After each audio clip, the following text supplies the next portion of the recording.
El passat dissabte 9 de juny, el Fòrum Social Català va celebrar la seva tercera edició sota el lema Fem possible un altre món, tothom és clau.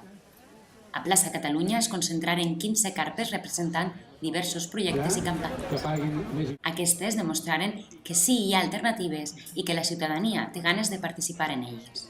A les 12 del matí s'obria l'acte amb les paraules de Joaquim Sempere, professor de Sociologia de la Universitat de Barcelona. Que això no és una crisi, és una estafa. De fet, efectivament, s'ha intentat fer públic un deute privat i a partir d'aquest endeutament públic, degut a que l'Estat ha preferit salvar les banques, això ha justificat unes retallades que signifiquen una pèrdua de drets econòmics, socials i polítics impressionants que mai haguéssim pogut imaginar. Altres ponents i experts van passar per l'escenari al llarg del dia, com l'esperat Arcadi Oliveres, que va destacar la mentida rere la crisi financera. El que hem donat a la banca, parèntesi, plena de delinqüents, tanco parèntesi, hauria servit per eliminar la fam en el món 92 vegades. Ja em direu si podem estar en circumstàncies d'aquesta mena. És del tot inacceptable. I per què la banca rep impunament tots aquests ajuts? I per què els seus directius queden impunes?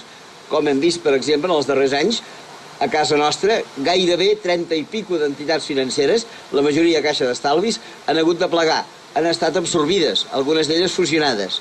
Ni un sol directiu de caixes d'estalvi ha estat processat fins a aquest moment per aquesta enorme quantitat de delictes que acumulen. Això és imperdonable. Hi ha hagut un sol país que ha fet el que s'havia de fer. Es diu Islàndia. Ha deixat caure la banca i ha jutjat els banquers, que és l'únic que s'ha de fer immediatament. La consigna sí hi ha propostes de canvi va sonar durant tot el dia. Alguns dels membres del Fòrum Social Català conten les propostes en primera persona. Volem crear una xarxa d'escoles compromeses amb la cultura de pau i lliures d'armes. Per què lliures d'armes? Doncs perquè a part que hi ha l'exèrcit, que és armament, que fa propostes, entre els instituts fent propostes per agafar gent perquè formi part de l'exèrcit, sobretot a l'ESO, doncs també ens trobem que hi ha molts Mossos d'Esquadra que venen a fer xerrades sobre drogodependència o sobre el bullying, etc. i entren armats a les escoles. Llavors nosaltres el que volem és que les escoles signin un decàleg, que s'uneixi la xarxa, on es declarin lliures d'armes. Nosaltres som un grup de treball d'assemblees constituents i pretenem canviar la Constitució, com ho indica el seu nom, i mentalitzar-nos de que és necessari un canvi de la Constitució. Hem engegat la campanya que es diu Negocis ocults, tot el que no volen que sàpigues sobre les relacions militars entre Espanya i Israel.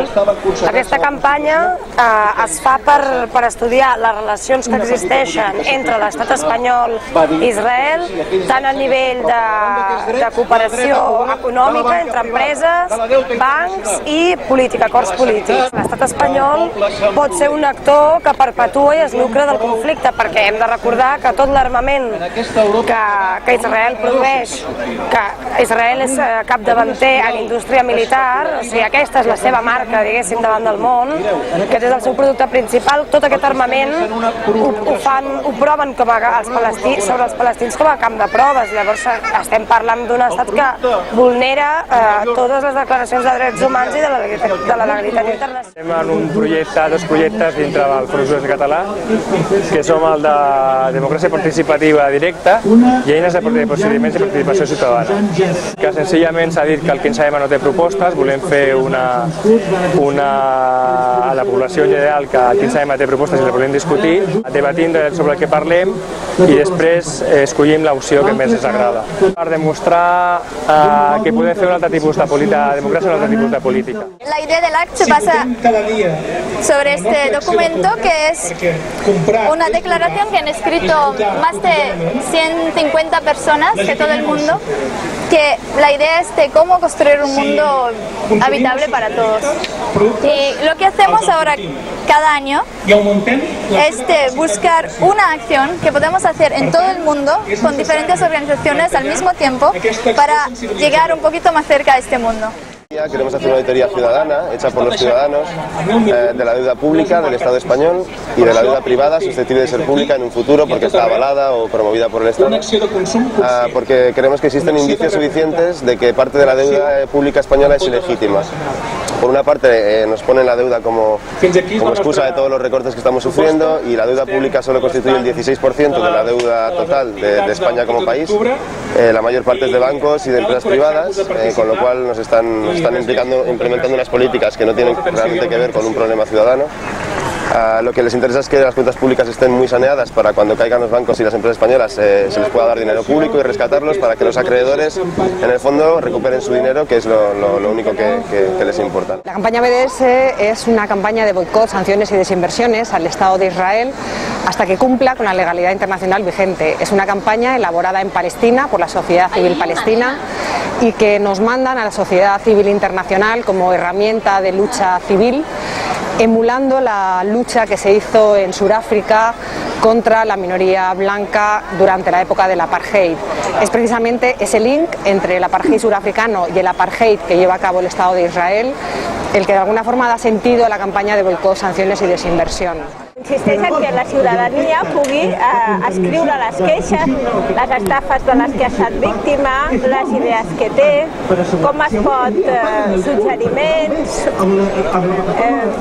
diguem d'alguna manera que fer una banca pública, tornar una altra vegada a la banca pública i empoderar-nos una altra manera, una altra vegada del que hem perdut, no? Del monopoli que tenen els bancs i de les males pràctiques. Vam començar amb el tema de la llei electoral, de com canviar-la, però de seguida vam veure que el problema va més enllà i que és molt més de base. Estem començant a organitzar accions diferents. Primer, hem vist que hi ha altres col·lectius que tracten la política en si mateixa com nosaltres i que tenim moltes coses en comú, llavors estem començant a treballar junts, com la gent de Consulta Popular o d'assemblees constituents. I estem preparant un curs universitari sobre democràcia, encara fa poc que estem amb aquest tema, i de tot el que hem après durant aquest any estem escrivint un llibre també, uns quants. Transparència Pública és un dels projectes de confluència del Fòrum Social Català que pretén demanar informació als governs i als bancs per tal que ens informi la ciutadania d'on surten els diners que han injectat als bancs. Volem saber exactament aquests diners quan seran tornats, primer de tot quina quantitat s'ha donat, segon quan seran tornats, amb quin termini i quins interessos seran. Sense aquesta informació nosaltres, la ciutadania activa, no podem pagar els nostres impostos. És per això que proposem a la resta de la ciutadania fer una panyola fiscal que consisteix a retenir una part dels impostos que hem de pagar a Hisenda i consignar-los a una caixa de dipòsits.